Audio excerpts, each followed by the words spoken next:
My name is Sam Krawec. I use he, him pronouns, and I'm a member of Spring. I'm based in Shabukduk, Halifax, Nova Scotia, but now I'm here in Minamagi, Cape Breton Island. It's the traditional territory of the Mi'kmaq. I'm a socialist and labor activist with mixed Anishinaabe and Eastern European ancestry, and I'm inspired by Howard Adams, and I'm excited to be here to talk about him and a few of his most radicalizing experiences before I pass it over to Bessie. Adams has a great quote about how Indigenous people need to liberate themselves from the courts, the ballot boxes, and all the colonial agencies. But he did not. I wish I could be there with you all in person, and I hope to be next year, and our time is limited here, so I just want to distill a few key lessons from the life and the politics of Howard Adams. There could be university courses about Adams, and there should be, but my presentation about Adams' life and politics is part of I hope it will be part of Spring's commitment to centering equity in everything that we do and developing a rank and file method of socialism from below. And hopefully we can talk more about Adams' revolutionary journalism in the discussion. So to begin, Howard Adams was a prominent Métis Marxist who lived from 1921 to 2001. Adams experienced a radical transformation that spanned decades, rooted in his personal struggles, observations of systemic oppression, and global influences. I'm going to talk about 5 chapters in Adams' life that led to his radicalization, unfolding through several pivotal life events that shaped his understanding of colonialism, capitalism, and Indigenous resistance, ultimately driving him to become a leader in the Red Power movement in the 1960s and 1970s. In his early life, so Howard Adams was born in 1921 in the small Métis community of St. Louis, Saskatchewan, a place profoundly affected by colonialism. His great-grandfather, Maxime Le Pen, was a Métis leader who fought alongside Louis Riel in the Northwest Rebellion in the late 1800s. However, Adams grew up unaware of his heritage, having internalized the colonial narrative that framed his ancestors as primitive rebels.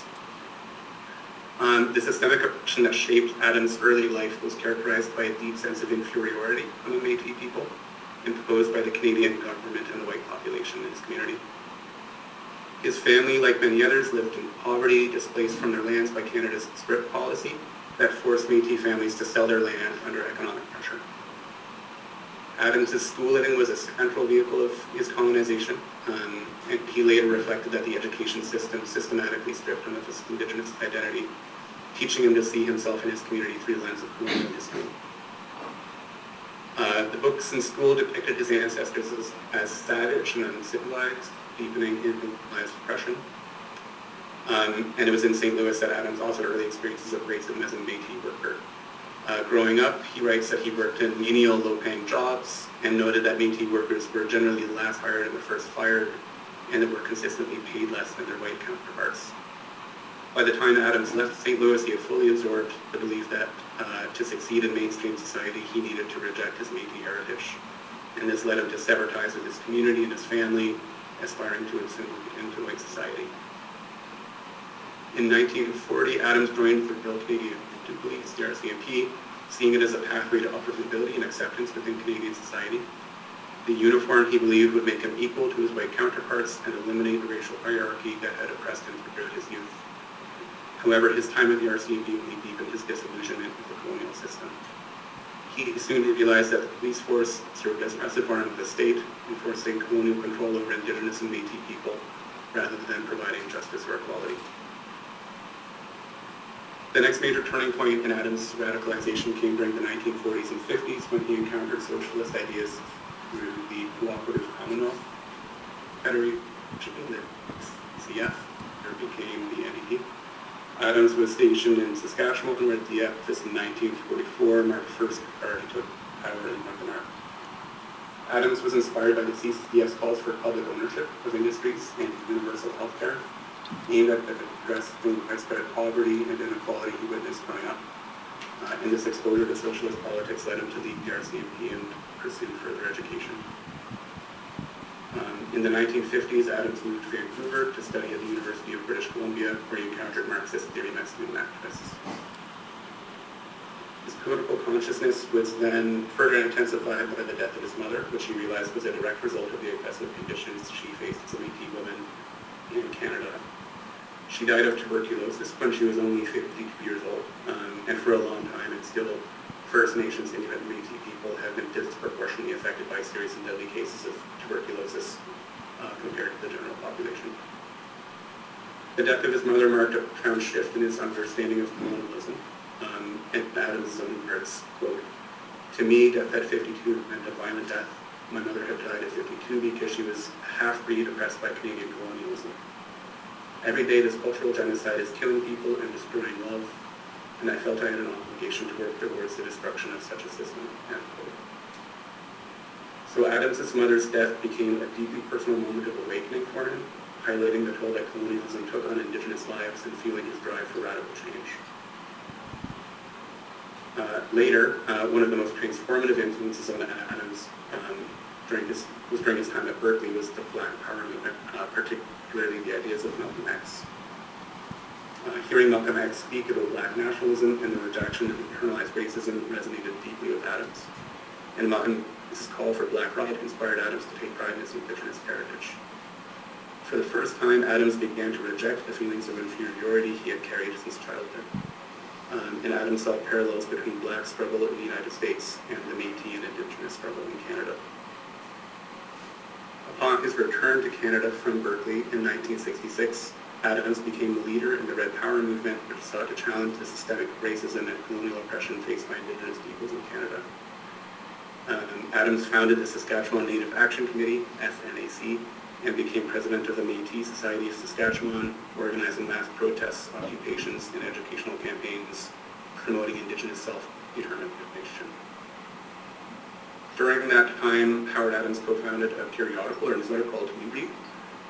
It was launched in 1969 and published by the Métis Society of Saskatchewan, and it was one of the most radical Indigenous publications of its time. Newbreed to unite Métis and First Nations movements and create a sense of solidarity by featuring stories that encourage discussion and political engagement. It was envisioned as an active part of the struggles that it covered, with contributors being involved in the movements that they wrote about. Around that same time, Adams refused a government offer to serve as Deputy Minister for Indian Affairs, understanding that such roles were intended to co-opt Indigenous leaders into the colonial system rather than bring about true self-determination. And this was under the Saskatchewan Liberal Party of Premier Ross Thatcher, which introduced programs that assimilating Métis communities into the capitalist economy by encouraging job creation and migration to urban areas, often at the expense of traditional land-based livelihoods. So Adams and the Métis Society of Saskatchewan fought against these policies by organizing protests, like the symbolic burning of colonial history books at Dove Lake, and by demanding control over Indigenous education and industries. The Saskatchewan Native Action Committee, which Adams co-founded, also ran independent Indigenous candidates like Carol Lavallee, but only in federal elections, rejecting the limitations of mainstream party politics. And Adams believed that all of the major political parties, whether Liberal, Conservative, or NDP, were inherently tied to the capitalist system that had impoverished Métis and First Nations people. So in that strategy, I guess, Adams did not write off electoral politics as a strategy completely, but would not associate with major political parties. So just to wrap up, Howard Adams' radicalization was shaped by his experiences of colonial oppression, encounters with socialist and anti-colonial movements, and personal tragedy. And from his early rejection of his Métis identity to his embrace of Indigenous pride, Adams' journey was one of profound political transformation. His life work reflected his belief that Indigenous liberation could only be achieved through a complete rejection of the colonial capitalist system.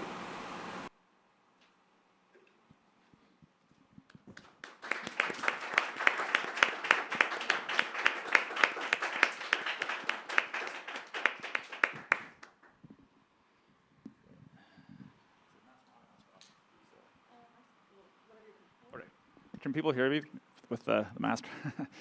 Still getting used to this. So my name is Jesse McLaren. I use he, him pronouns, and I'm a member of Spring. I'm a settler of Scottish and English ancestry and a co-author of Indigenous Sovereignty and Socialism. So Sam distressed a lot of the key moments in how Adams radicalized, and I want to talk about how he drew from those experiences to develop three important contributions. He developed countless important contributions, but as Sam said, given the time limitations, I can only just briefly discuss three. I'd encourage you to read from him directly. His books are Prison of Grass, Canada from Native Point of View, Tortured People, The Politics of Colonization, and then a series of autobiographical writings about his life. Because I'm a settler talking about an Indigenous socialist, I want to quote extensively from him so you can hear from his words as directly as possible. And I'll also show some photos. Sam mentioned that that Adams founded a newspaper called New Breed, and so I'll be showing some photos from that publication. And just a note on language, because I'll be using lots of quotes, is that Adams did use words from 50 years ago during the day, which included Indian for what we'd say for First Nation, and then half-breed was used interchangeably with Métis. So the first major theoretical contribution that I want to discuss is that socialism is indigenous to Turtle Island, and the police are not. We often hear that socialism is a utopian idea or just this Eurocentric idea out of Marx's head. But Marx and Engels were inspired by the lived experiences of Indigenous communities. As Adams wrote, before the Europeans arrived, Indian society was governed without police, without kings or governors, without judges, and without a ruling class. Disputes were settled by the council among the people concerned. There were no poor and needy by comparison with other members, and likewise no wealthy and privileged. As a result, on the prairies, there were no classes and no class antagonisms among the people. And Adams, when he returned to Saskatchewan after being radicalized, also came into contact with an earlier generation of Indigenous socialists who'd been active since the 30s. He wrote, "Radical Native leaders advocated socialism. After all, capitalism was the system on which we were robbed of our lands, resources, and rights. Activists like Brady and Norris educated our people about how the state prevented natives from adopting or forming alternative ideologies such as collectivism or socialism." And when Adams talked about socialism, he made a clear distinction between socialism from above, the two main expressions being social democracy like the NDP or state capitalism like the USSR, and true socialism from below. So he wrote, "We must not let ourselves be turned against socialism by weak or oppressive examples in other countries. We need the socialism that leads to the liberation of oppressed racial groups and a democratic society for all people. It is certain that the NDP does not stand for true socialism, and that the USSR is an imperialist nation that oppresses minority groups." So while socialism is dismissed as utopian, we hear that we can't possibly defund, let alone abolish the police, or else there would be all sorts of disorder that would break out. And then, as we heard, Adams himself actually joined the RCMP and then broke from that, and then drew from Indigenous history to explain the colonial origins of the police. He wrote, in 1873, Ottawa established a permanent occupation force of mounted police in the Northwest that could immediately crush any people's movement that might arise to threaten the Ottawa regime, and served as a constant reminder of Ottawa's absolute power. And in this photo, we see Poundmaker, who is a Cree chief, who is arrested, incarcerated, and then executed by the Canadian state, and Big Bear, who is also another Cree chief. Adams said the Indians who'd lived in the area for thousands of years without police saw no reason for the establishment of a force in the Northwest, since there was no serious disorder or lawlessness in the country.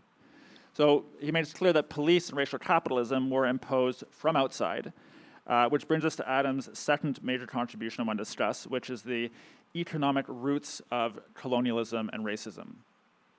After he radicalized, Adams connected his personal experience, which Sam mentioned in terms of racism on the job, to a much longer history. He said, "In my youth, I never solved the puzzle of racism in employment, but today it is clear to me that racism is the product of economics. Since labor was an important item in the cost of production of goods, European businessmen wanted to get the greatest amount of labor for the least possible pay. And the purpose of racism was to reduce Native people to a subhuman level where they could be freely exploited. Racism therefore arose from economic factors inherent in capitalism." And we often hear of Canadian history that mythologizes the fur trade as this equal, this equal partnership between Europeans and Indigenous communities.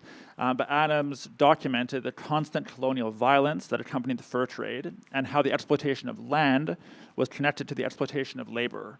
He wrote, "We were the original source of labor that created all the wealth in this country. The structure of racism and the form of racial violence that Canada was dictated by two facts: the conquest of Indian territory, and the exploitation of Aboriginal labor in the pursuit of wealth from fur pelts. Indian communal society was transformed into an economic class of laborers by European fur trading companies, particularly the Hudson's Bay. And it's in this context of the proletarianization of Indigenous communities that Adams centered a lot of his critique of the role of the church. He said churches played an important role in indoctrinating Indians and Métis to subordination and inferiorization, and they helped stabilize the nuclear family as the basic unit of society. Families were needed to create more workers for the fur trade's labor pool, and the churches helped to create the Métis business class, subservient and loyal to the European bourgeois class. And at the same time, they served to divide the working class by separating French and English Métis. Despite this, Métis workers united across linguistic lines and formed alliances with settlers against the early Canadian state. And Adams documented this resistance in the 1800s. This is usually called the called the Riel Rebellion, and we're actually in the Riel room, which is very topical. And Adams certainly talked about the importance of Riel, but said that he's really been, that his scapegoating and the elevation of Riel above the movement really served to try to divide and to kind of distance all the different economic issues that were involved. So he said after MacDonald separated the white business class from settlers from the struggle through economic and political concessions, he had removed them from the active revolution. The failure of the white and Métis petty bourgeoisie, as well as most of the English half-breed peasantry, to support the French Métis, allowed the imperialist military to eventually defeat the Aboriginal revolutionary forces. And Adams then drew from that history to apply very specifically to a campaign he was involved in. At the time, the provincial government was preventing Indigenous park workers from unionizing and paying them lower wages, and Adams argued that racism was used to dampen the solidarity, to increase racism amongst the white working class in order to prevent Indigenous workers from organizing. He said the Indigenous workers, are the lowest paid and most oppressed group of the working class. The white society had excluded racial minority workers from the better and higher paying jobs, and as a result, distrust was generated between the two groups. This racial condition prevented class solidarity. The sense of class consciousness of the park workers was not strong enough to make them feel their loyalty to other park workers and to the Aboriginal people who supported them in a class struggle for better wages, improved working conditions, and the right to collective bargaining. And in a quote that could well have been written today about the threat of Pierre Poilievre, Adams identified how austerity fueled racism and scapegoating and duped white workers into believing they had more in common with the Canadian state than with Indigenous communities. He said, white workers tend to identify themselves with the colonizing society, and white supremacy is as much a part of the working class as it is of the ruling class. As jobs become increasingly scarce, white workers react more severely against Native workers. Since white workers are inclined to see the developments in the Native struggle as a direct threat to them, they often support the reactionary appeal to enforce law and order, and in this way they serve the forces of counter-revolution. It is understandable that Indians and Métis identify more with the colonized colored workers of the Third World than with the white working class of their own nation. But Adams also highlighted the possibility of fighting racism and combining national liberation struggles. In 1970, there was a lot of resistance in Quebec against Canadian imperialism, and Trudeau Sr. responded by sending tanks. And Adams saw a connection between the scapegoating of Métis communities in 1885 and Quebec in 1970, and the need to build solidarity among different struggles. He wrote, there are groups who join and support our struggle, for they are involved in a similar struggle, such as farmers, students, women's liberation, and the French Canadians in Quebec. And there comes a time when all oppressed people must join in a united struggle to form a new revolutionary class. It appears this new class will comprise women, youth, natives, and workers. At the same time, the ruling class must be prevented from isolating any one group from the remainder, as it did in 1885 and again in 1970 during the Quebec crisis. And this brings us to Adams' third contribution, is national liberation strategy. So every national liberation movement faces similar strategic debates, and it's up to those communities themselves to debate the way forward. For settlers, our role is to fight the Canadian state, to challenge racism within the working class, and to unconditionally support Indigenous liberation movements. For Indigenous socialists, like Adams, as a leader of the Red Power movement, he engaged within these debates within his community. And he debated 5 main strategies. The first strategy for national liberation is bourgeois democracy, which is what we're all told is the main form of politics, is that we just vote and change will come through parliament. And as Adams said, Sam said, Adams did support using elections as a tactic to intervene in debates during elections, while at the same time saying that Parliament itself is not a strategy. He said all governments, regardless of their political affiliations, have discriminated against Native people and denied them their full rights. Parliament is an instrument of the ruling class, and its main purpose is to support and protect the ruling class. The second strategy is bourgeois nationalism, which is the dominant current in national liberation movements. Led by middle-class groups, it aims to transfer formal control of their communities without challenging the economic foundation. And based on international experiences and the politics of Fanon, who will also be discussed this weekend, Adams was especially critical of bourgeois nationalism for contributing to neocolonialism. He wrote, "We must not let the middle-class Native elites mislead us into believing that our people can achieve freedom and justice through assimilation, integration, a good education, and small business ownership." The third strategy is cultural nationalism and separatism. And again, national liberation movements often include a revival of previously repressed cultural expressions, which is a really important process for overcoming and rejecting internalized colonization. And Adams had gone through that process himself, but also cautioned against this as a strategy in itself, saying it is a return to extreme separatism in the hope that colonial oppression will automatically go away. The last two are revolutionary strategies. And here Adams differentiated between what he called revolutionary nationalism, which is in colonized states with a majority indigenous population, and radical nationalism in colonial settler states that had decimated the indigenous population through genocide. He wrote, "Revolutionary nationalism, in this sense, is not applicable to the Native people in Canada.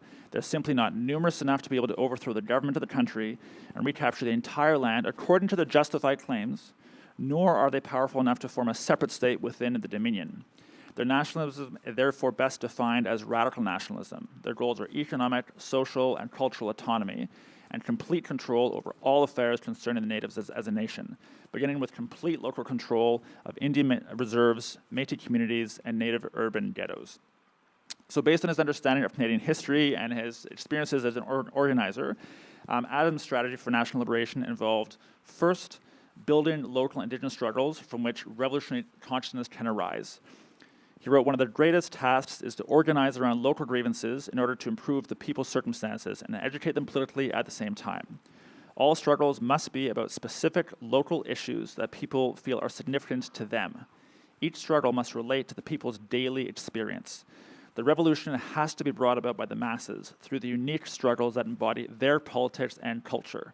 It is from locally based struggles that true revolutionary theory evolves, a revolutionary theory functional for people who must liberate themselves." And by challenging colonial oppression, movements can then be linked to broader working class struggles, of which Indigenous workers are the most oppressed section. As Adams explained, because of racism, we are the most exploited and oppressed of all the workers. At the moment, the success of the Native movement depends on its ability to develop a radical thrust and upon the strength of its red nationalism. Mobilization of the masses of Indian and Métis is still centered around local community struggles. However, as the struggle widens, social class features will gradually become more prominent, and the movement will turn into a class struggle. Radical nationalism will mean greater class consciousness. It develops the understanding that a Native liberation struggle is essentially the same struggle as that of the working class and all oppressed people against a capitalist ruling class. In this way, Indians and Métis can build alliances with workers and other oppressed and colonized groups in white society. Now, there's so much more to say about Adams around these issues and so many other issues that he theorized about. But just to summarize some of the themes that connect to other talks we'll be having this weekend. First is equity, that socialism needs to include the history of Indigenous socialism and the theory developed by Indigenous socialists like Adams. Secondly, revolutionary journalism, that Adams used writing to connect his personal experience to history and to the movements of the day, and to build local struggles connected to broader movements.